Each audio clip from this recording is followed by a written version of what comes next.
I guess my story, first let me just start off saying I'm not a groomed teacher. My career began as an accountant, and then I chose to do a career change into teaching for Baltimore City Public Schools. So I didn't have the traditional educational tactics. And I had one student, it just so happened we shared the same last name, no relation.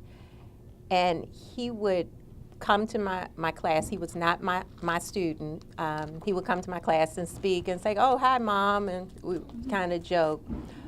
Well, one day he was very upset. So I asked him, I said, well, you can come and sit in my class to cool off. It was during my planning period. So I told him from hence on, if you're ever upset, as opposed to going off and starting a fight, because he was labeled as a troubled kid, I said, I'm going to save the seat for you. You can just come in, even if I'm class time, you come in, sit down quietly, and when you cool off, you can go back to class. So he would do that quite frequently. I wouldn't ask any questions, and then he would go back to class. One particular day, I was out of school that day, and I had a sub. He came in on this particular day with the sub and sat in his seat.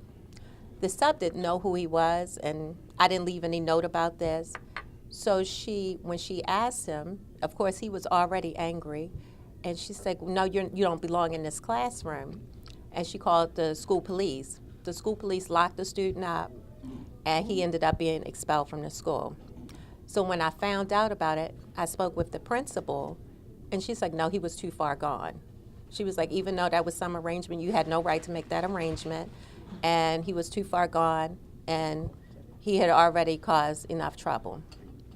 So it was that unfortunate thing that you never know what the students are going through when they come to school and what burdens they carry. So that's my story, and I learned a lot.